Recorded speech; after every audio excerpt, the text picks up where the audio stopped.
Alright, so Derek's been playing Fire Emblem Three Houses for around a week now, and we've put out a call for your questions, and my god, there are a lot of them.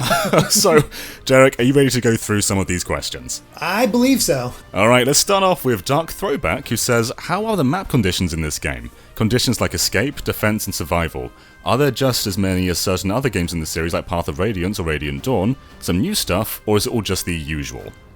It seems to be pretty much the usual. Most of it's been route the enemy, which is the most common. There was a paralogue that I did where it was get a certain unit to this escape point, which did change it up a little bit.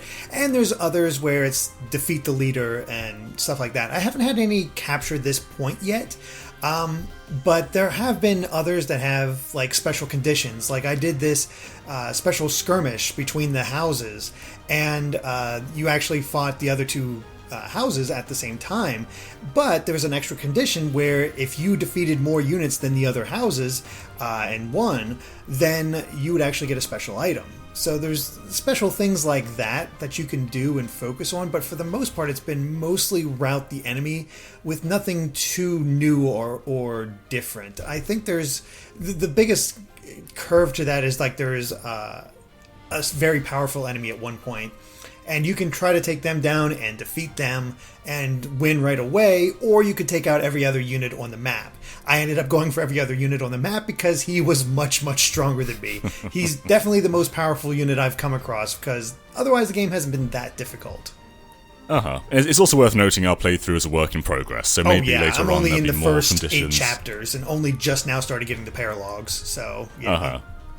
Alright, well this question comes from SamBagel18, who says, how's the frame rate? I think pretty solid. Like the only time I've noticed any type of slowdown is when exploring the school, and even then it's just sort of like I feel like my character runs a little slower or goes a little slower, and it's not that big of a deal. During the game, rock solid. I'm terrible at telling whether it's 30 FPS or 60 FPS, so sorry about that. But it seems solid and it doesn't bother me.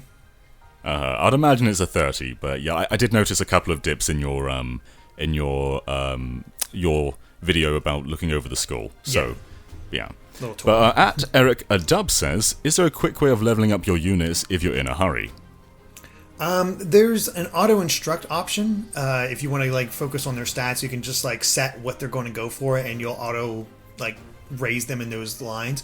I don't know if you actually get the support conversations like that. You sometimes when you instruct manually, you'll get little hearts each time you instruct them, and that builds up your support. But it doesn't really appear when you do auto instruct, so I'm not sure if that's the sacrifice there.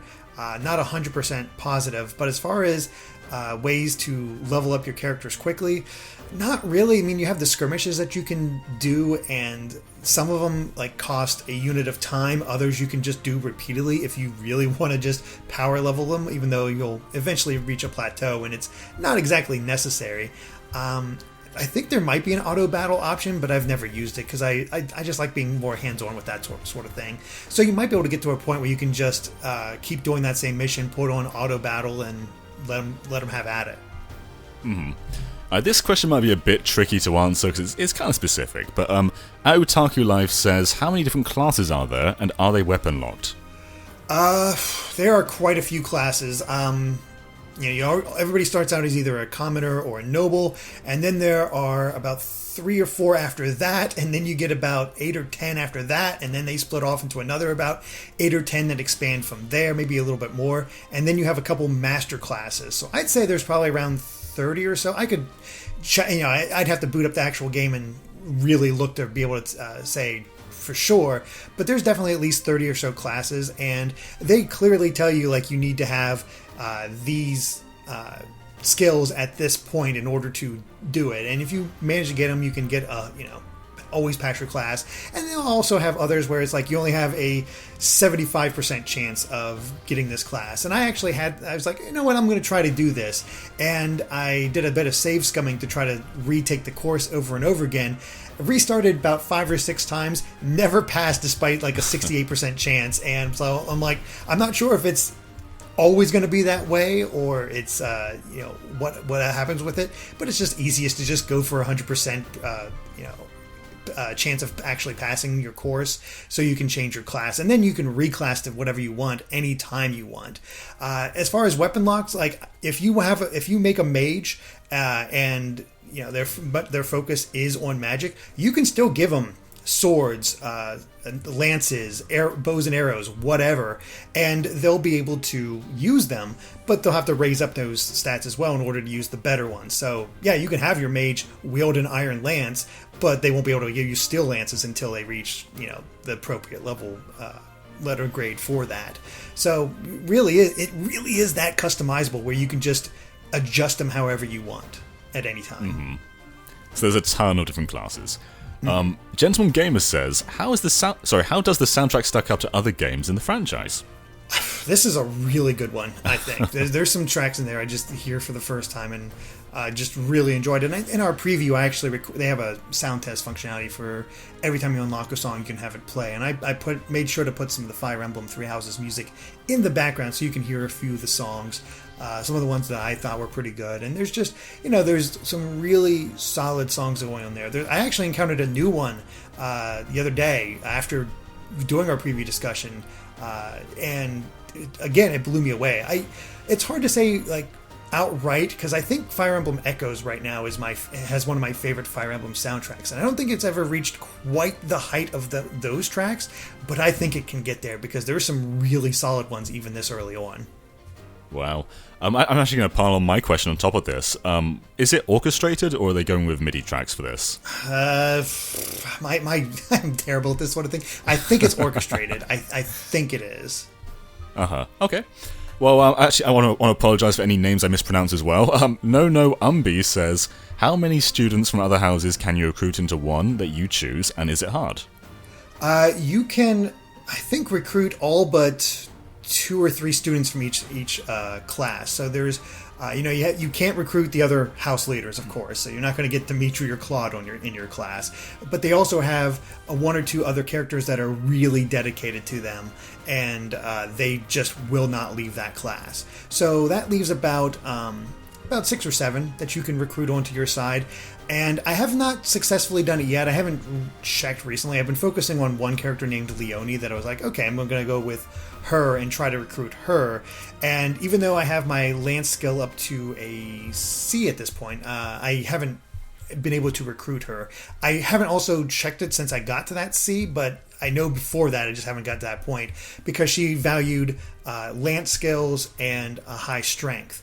Fortunately, it's a little easier to get the other professors in there, so I've recruited 3 other professors, and basically it just comes down to getting to a certain level. Once you do that, they'll help out and you can increase it beyond that. But as far as the other students, like, they'll let you know, it's like, hey, they value strength and lance or magic and flying or what have you, and you can sort of focus your character to do that.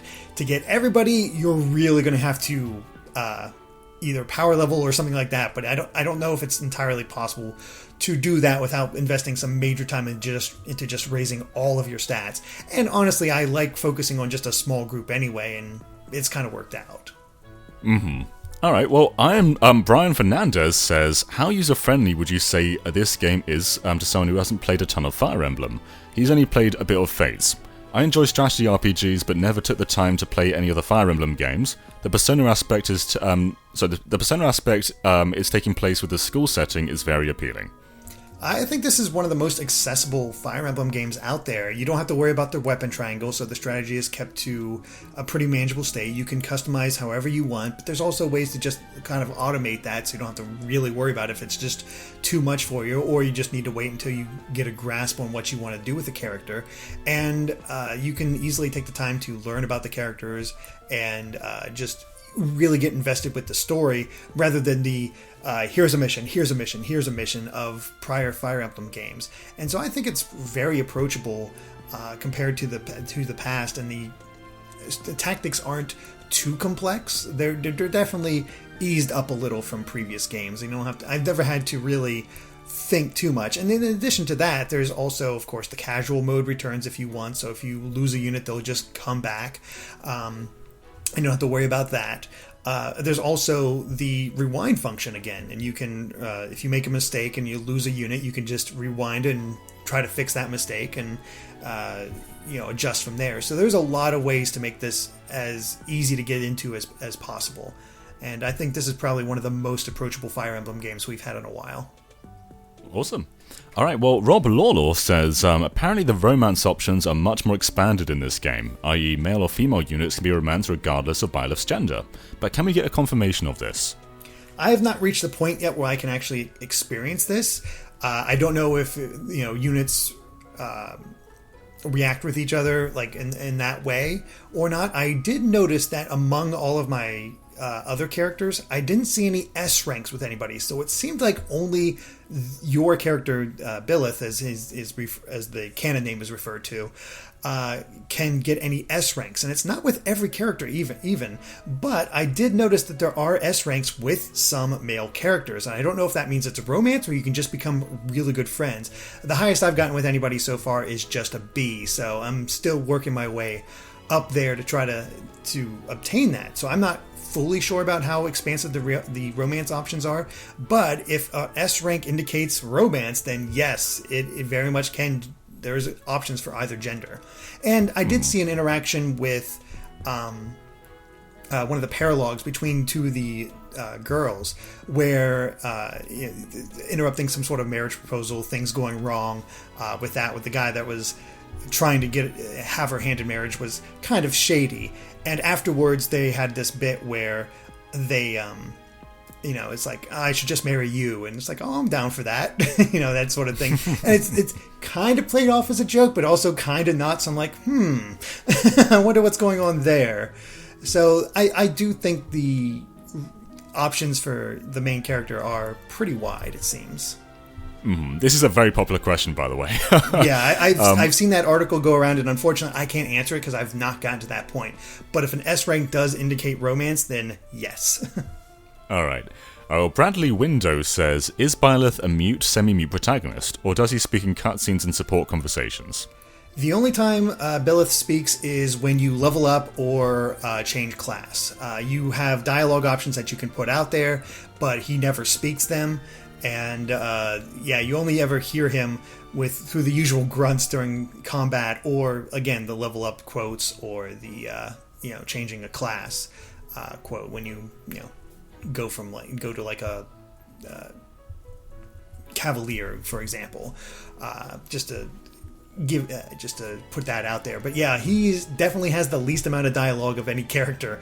Does not talk a whole lot, and they kind of poke fun at that. It's like some of the characters will be like, you actually look happy for once. Usually you look so stern.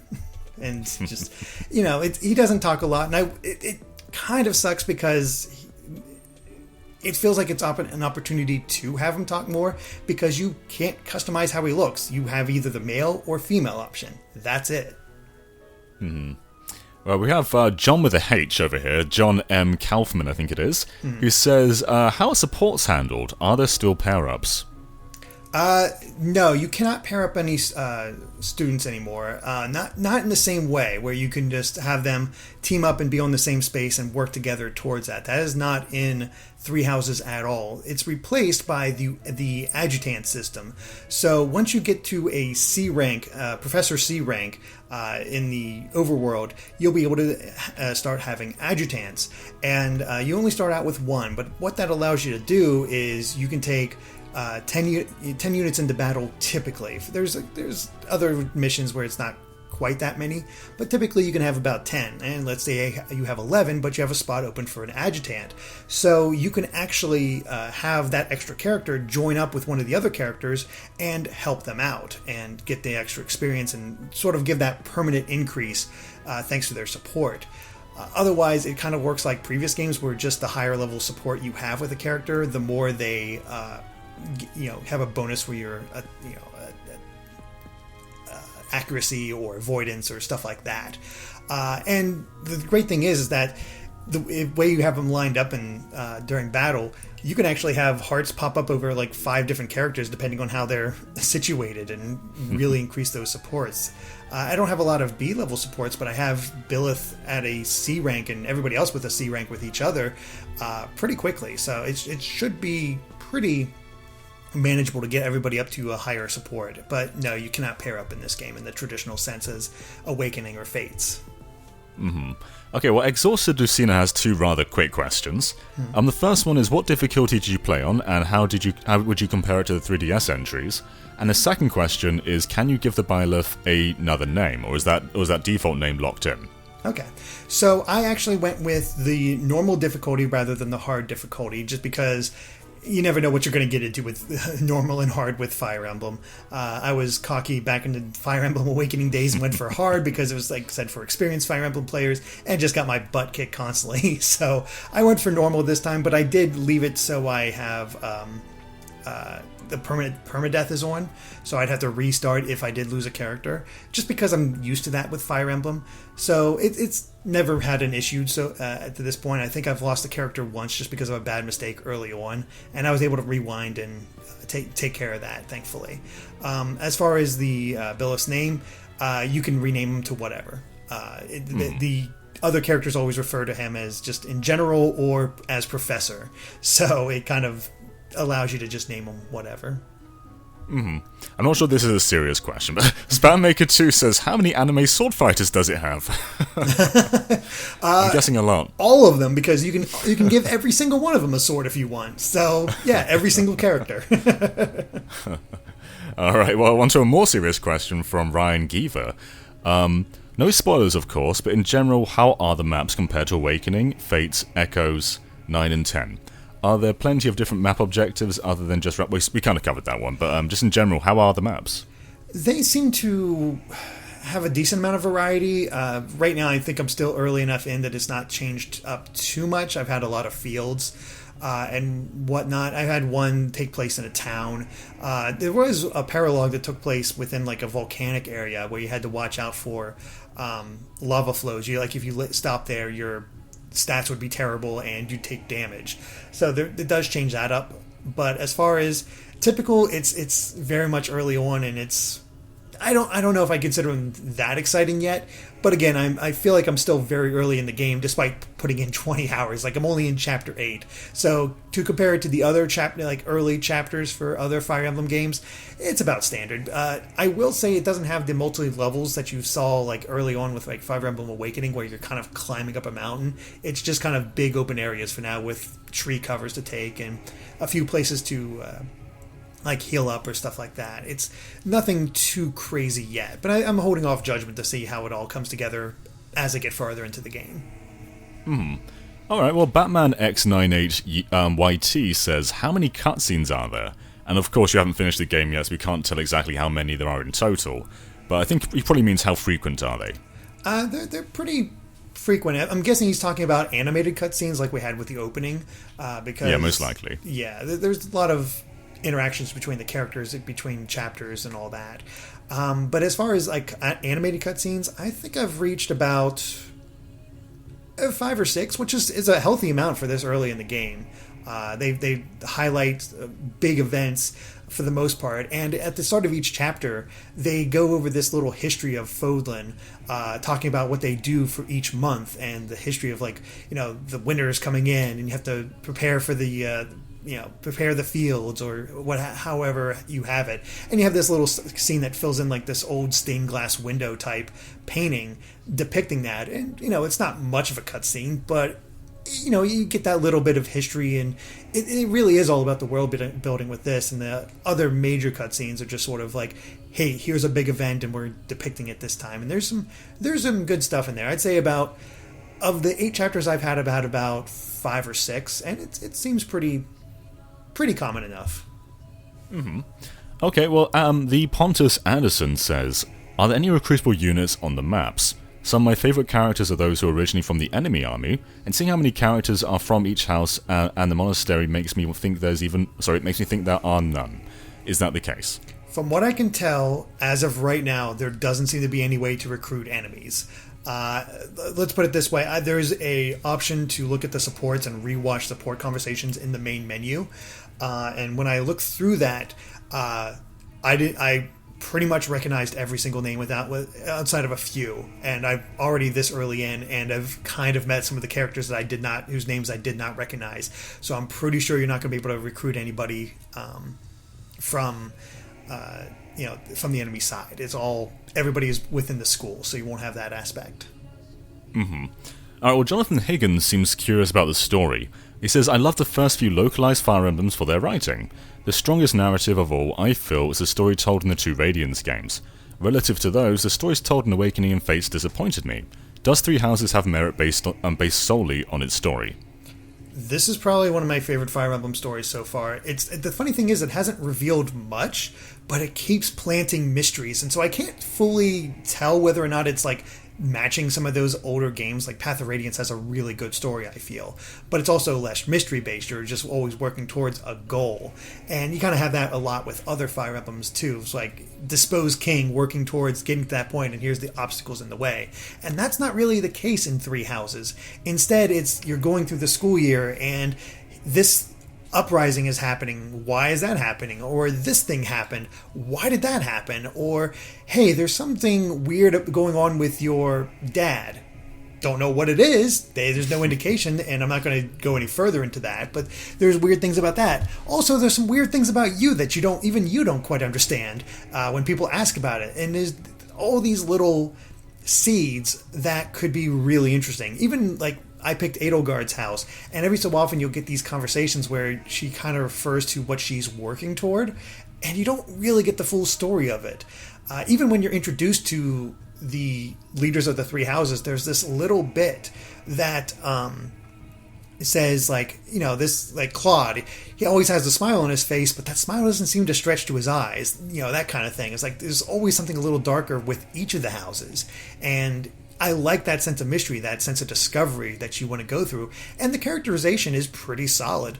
One of my favorite things is that when you get sent out on your first mission where you're fighting bandits, every time you take out a bandit unit with one of your own units, at least the first time, they'll actually comment on the fact that they've just taken a life for the first time. Some are really panicked by it. Some are like, great, happy that they finally got to that point in their training, and it really does humanize them and give them a little bit more context about what their personalities are like. And the writing feels pretty strong so far. I don't know if they'll succeed in solving these mysteries and like making them feel worthwhile, but the setup so far is really nice.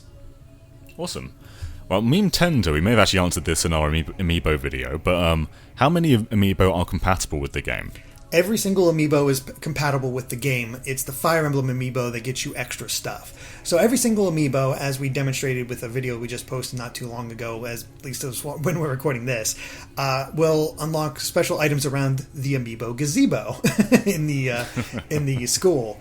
And you can pick up like different baits, different tea leaves, different seeds, maybe an intermediate seal so you can change classes, stuff like that.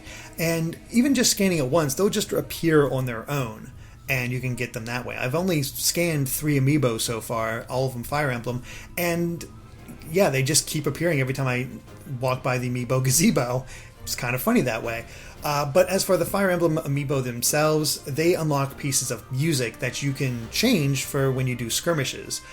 So that's all they really do. Nothing too crazy, but there is an importance to having the Fire Emblem Amiibo, but you can still get the goodies that you would normally get with the regular Amiibo.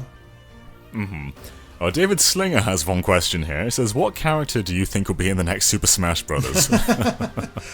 Oh boy, that's a good question. I'm not entirely sure. I mean, the obvious answer would be Byleth, just because he is the player character, and he has a special weapon that he gets that that would make him a little bit more unique. But any of the house leaders is a good option as well. What I actually really like about Edelgard is that when she first starts out, and I just kept her to this because it feels so different, she's an axe user. So it's like, if we put Edelgard in there, we won't have a sword user for once. We'll have an axe user, and that'll be different. I'd like that. So we'll see how it all goes from that point. But yeah, I don't know who would actually make it in, but Billith seems the most obvious, just because, you have male or female, and it's the main character, and that's kind of what they've done with Corrin and Robin. With Objectivity Lost says, why does this game only have 7th gen graphics? And I think that's something to take into consideration here is Fire Emblem has never really been a graphical showcase. But I guess we can get your opinion on what the visuals are like in Three Houses. I kind of agree with you. Fire Emblem's never been a huge visual showcase. Even on the GameCube, people complained about the game not looking that great. And I agree, it's not the best looking game. But I think this is the best looking Fire Emblem has ever been. It's very solid art style. I have that pseudo cel shaded look for a lot of the characters, and they are quite expressive. Like I find myself looking at the actual models of the characters rather than the artwork that's displayed whenever they're talking. So that is appealing in that way, and you do have this large area for you to explore that is well detailed. Like you can see Wyvern Riders and Pegasus Knights flying in the distance. It's characters are walking around beyond just the ones that you can interact with. It is a bustling school, and that does help sell that aspect, and that might explain why it has a little bit of slowdown whenever you're exploring. But I don't think it's a bad looking game. It's not the best looking game, and there's definitely blemishes here and there, but it still looks good. At least characters actually have feet this time. Whereas Awakening, they're just kind of stumps. Exactly. Daniel 411491 says, do children make a comeback? No. As far as I can tell, there are no children in this game, which I am completely okay with. That's a nice quick one. Sken says, the answer might be no, but does the music bump up during fights like in Fire Emblem Fates? I don't remember it bumping up too much. I remember the individual tracks being good, but actually they might bump up a little bit, because when I was doing the sound test to record music for the preview, I noticed that there were variations between them, so they might bump up a little bit in certain cases. Alright, well Anton says, I'm a casual and I like being able to grind to overcome a tough map. Will this game let me replay missions and level up outside of story progression? You won't be able to replay missions, but you will be able to take a day, for example, and there's a battle option. That's how you do skirmishes. And most skirmishes will take 1 unit of time, but there are that don't take any. And you can just keep replaying that if you want to grind up your characters and get them to a good point. As I've gotten my professor level up, I've also had unlocked the ability to do 2 of the time battles at once. Before I could only do 1, which is good because they started introducing paralogs, which introduced a lot more side content for you to do, because there's also quest missions that would come up between each month. So there's a lot of extra battling that you can do. Even without specifically trying to grind. Like I think I did it once just to experience all the different missions, and I'm around level 17, 18 for most of my characters. Meanwhile, most of the units I'm fighting are around level 15. So I'm a little above level even without having to specifically grind. So I don't think you have to worry about it too much.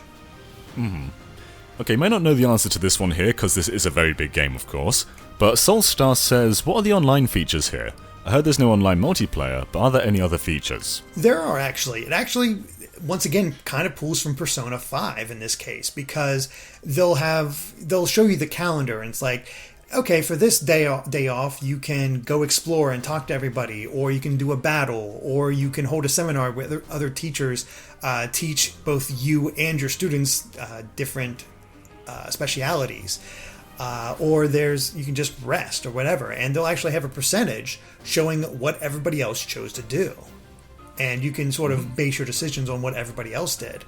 Another option that you can do online-wise is they have this special spot that you can go up to within the school, and you'll be able to send out a character to sell items or what have you and help out, and other people's characters will appear in yours in that just little spot, and you can buy special items from them if you so choose.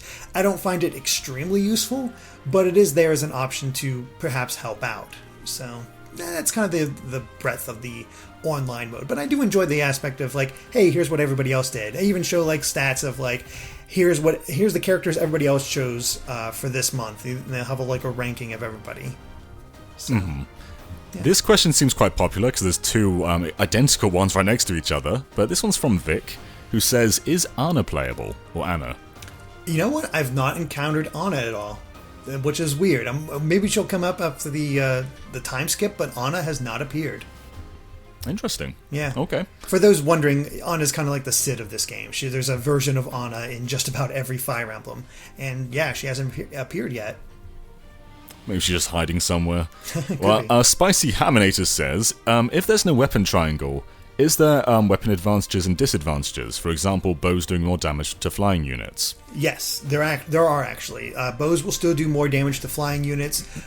There are specific weapons that'll do more damage to armor classes or cavalry classes, and even some of the special attacks that you can pull off will do more damage to flying units or armored units or what have you, and you can still get those advantages. And even beyond that, like I got my lances up to a certain point, and now all of a sudden I have Swordbreaker. So if I have that lance unit fight a sword unit, they'll automatically have an advantage against it. So the weapon triangle isn't quite there, but there's elements of it that still seeped into the game that you can enjoy. Sun Sabereyes says, what's the objective best house? I couldn't tell you right now. Honestly, could not tell you.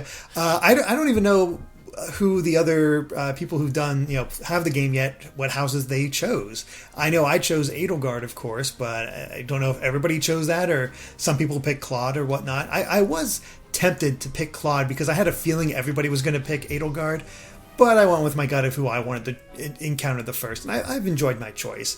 But you really do have to play it 3 times to find out what the best house is, and have fun with that. It's a long game. Well, Captain Kirby64 says, my only question is this. How much time does it take for a whole day to pass? As long as you want. It really is. So, for example, if I explore...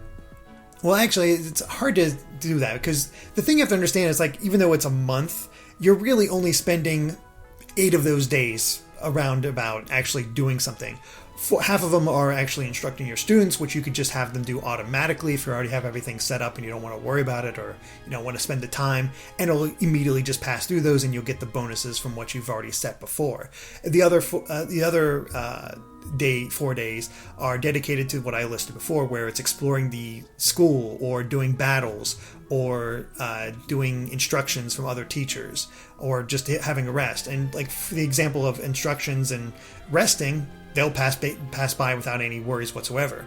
But if you explore, which I like to do at the beginning of each month, that takes me about an hour to explore everything, talk to everybody, do the side quests, line up side quests for battles, what have you.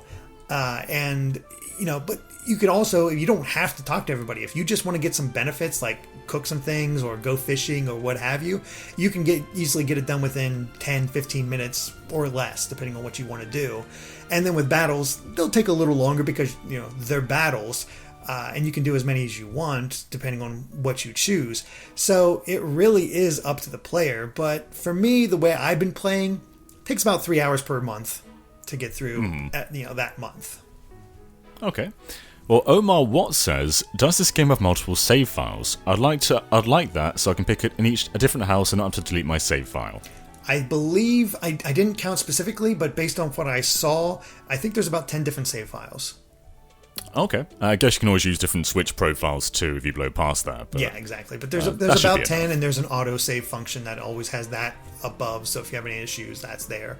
But I think overall, there's...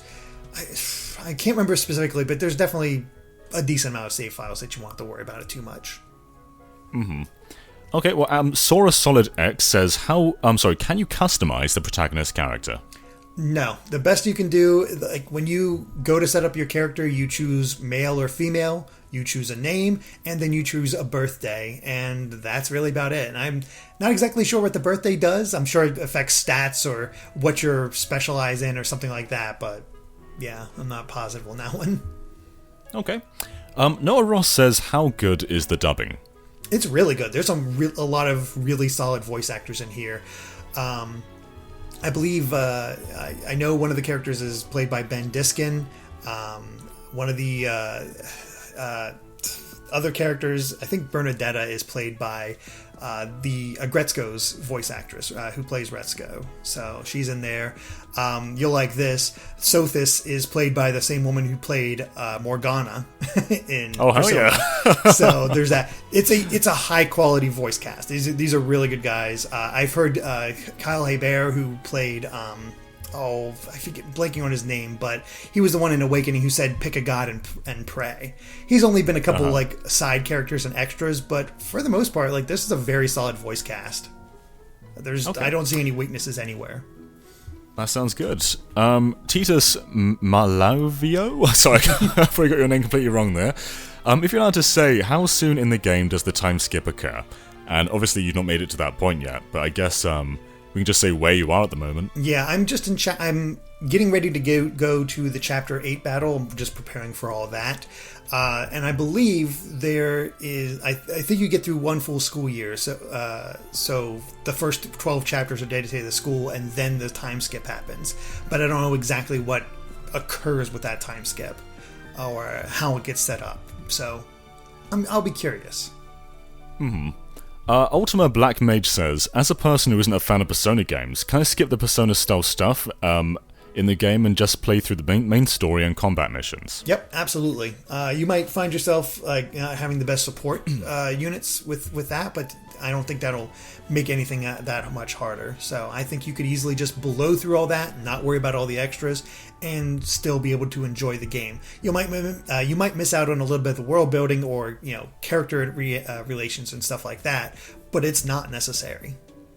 Alright, well, Lloyd Irving says, can you customize the look of the main character? Different hairstyles, for example? Not that I've seen yet. That might be a thing in the future, but as far as I can tell as of right now, nothing. Okay, let's see if we can find another good question here. Are the three main characters... Oh, sorry, this is from PK Smash. Are the three main characters, being Edelgard and the others, dateable in this game? I believe so. I think I saw an S rank with Edelgard, so I guess it's possible there, if that's, again, what S ranks mean in this game. But I assume that it is possible.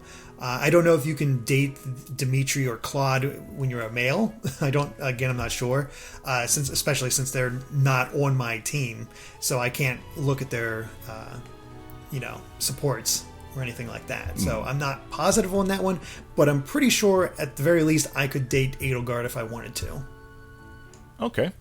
Albert Mendoza says, does the game have an undub option? Which I guess, can you turn the voiceover off? Oh yeah, you can have it Japanese the entire way. Japanese with subs the entire time if you want. Alright, fantastic. How much fan service is there? Fate's had way too much, and that's from Papaya. Honestly, not a lot. It's more in the coyness of the dialogue than anything out there. Like, the most fan service you're going to get is Manuela, one of the other teachers, who obviously has the way she's dressed has a lot of cleavage out there. But as for the other students, at least right now, they're all in uniforms, and there's not really a whole lot. And even when you change classes, yeah, they might have different styles of clothes and whatnot, but none of them feel especially revealing or anything like that. That said, some of the dialogue is a little suggestive. Like, Manuela loves to flirt and always suggests having some alone time with you, and you kind of get that same sort of thing from Dorothea a little bit, where she kind of turns on the charm at times. But there's also other really funny things where there was a time when I think it was Dorothea. Well, actually, what happened to me is I ran into a character who said it just is at the training hall and was talking about how they found this blue cloth and it worked great for a sweat rag after a hard workout. And then you talk to Dorothea, and she asked if you've seen a certain thing, and like, have you seen this? And then she kind of gets embarrassed by it, and kind of like, and just like, yeah, it's kind of a blue cloth. Never mind. It's heavily indicated that she lost her panties, and this other guy doesn't know what they are, and he's using it as a sweat rag. Okay. Yeah, weird little things like that.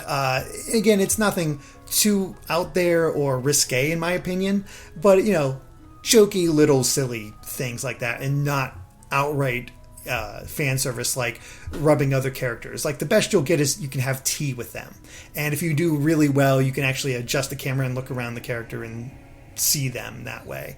But it never comes across as creepy as to me, and I kind of suck at the dialogue options at tea time anyway. I've only pulled it off once.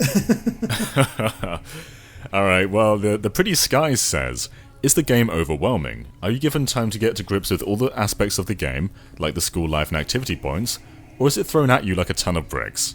I think it gives you enough time. It does feel a little overwhelming at first because it's so much all the time. Like, it's like, here's what the lessons are like. Here's all the school and all that. But even with the school, like, it's not opened up to the degree where I had it when I showed off my exploration in that video.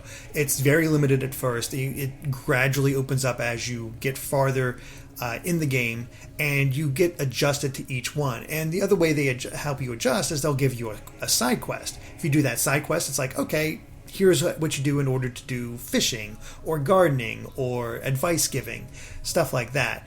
It's the aspect of instructions and just what you have to do as a teacher that was the part that overwhelmed me at first.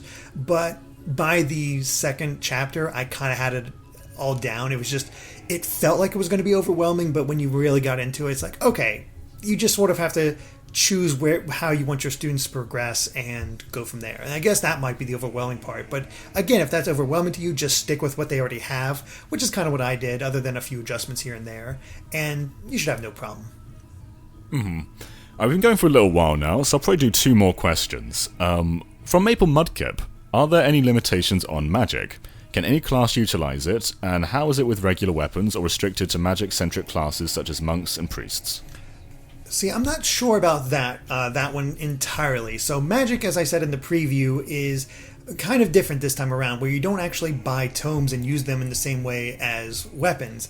Instead, you'll learn magic as you level up within a class, and the more you level up within that class or within the reason or faith skills, you'll get new spells. And those new spells will have limited uses, while the old spells will increase the amount of uses you have. So you might only start with a level, the basic heal spell that you can only use 5 times. But by the time you get faith up 2 more levels, you'll also have Physic and Restore. And meanwhile, Heal you can now use 15 times. And Physic you can use 5, it goes from 5 to 10. It just gradually builds up on it and gives you more reason to level up those abilities. Now, the thing is, I also have magic as part of Edelgard. However, I never see the option appear to use it when I have her. So I think in that case, I have to make her a mage in order to be able to use those spells. Or I could just, I haven't tested it yet, but I could like class her into a mage, maybe get those spells and then reclass her back. I haven't fooled around with it that much. So I think there might be a little bit of a limitation as far as other classes being able to use spells when they're more physical based. I'm not positive. I do know that the magic-based classes can use whatever weapon. They might not be the best at it, but they can still use the weapons that you give them as long as they, depending on their rank. So it's not something I can answer fully, I'm afraid. All right, the final question comes from Gregster, who says, I know you're playing Black Eagles for your first playthrough, but so far, how would you rank the Lords, Edelgard, Claude, and Dimitri? I'd say just because I know her more than the other 2 at this point, I'd put Edelgard at the top. Based on the other 2, I definitely have to go with Claude. He seems to have the most personality. He always has this he has this trickster energy to him, where he's, comes across as kind of lazy and trying to figure out ways to trick people. Not trick people, but play the system and to his advantage. Which makes him a little bit interesting as far as a leader goes, but because doesn't seem necessarily, bad about it. It's just that's the way his personality works. Dimitri is kind of a stick in the mud. He's your basic all about his role and whatnot, but he also has a potentially interesting backstory because of what happened within his kingdom recently, and I'm not going to spoil what that is, but I think there's ways for both those characters to become a little bit more interesting than they both seem at first. Same with Edelgard. She seems sort of, a little too, kind of like Dimitri, a little too stick in the mud about her position. Even though they like to trade barbs with one another, she's definitely more willing to throw out barbs than Dimitri is. but as far as her personality, it didn't really open up and become interesting until I got farther into her story. I guess there's also different perspectives to that. So if you start with a different house, maybe you'll grow to like the other characters more. But yeah, I mean, that's how you rank them at the moment anyway. But thank you for your questions, everyone. There's lots of great ones there. And of course, Derek has done a lot of Fire Emblem videos. There's a preview you guys can watch. And I'm shocked that no one asked if you can pet the dog or not, because we did answer that in our preview, but I'm seeing it in our comment section a lot. And you can't, can you, Derek? No, unfortunately not. No. Cannot pet the dog. No good. Alright everyone, thanks so much for the questions, and of course be sure to subscribe to Game Explain and also ring that bell for a lot more on Fire Emblem Three Houses, and other things gaming too. Until next time, bye.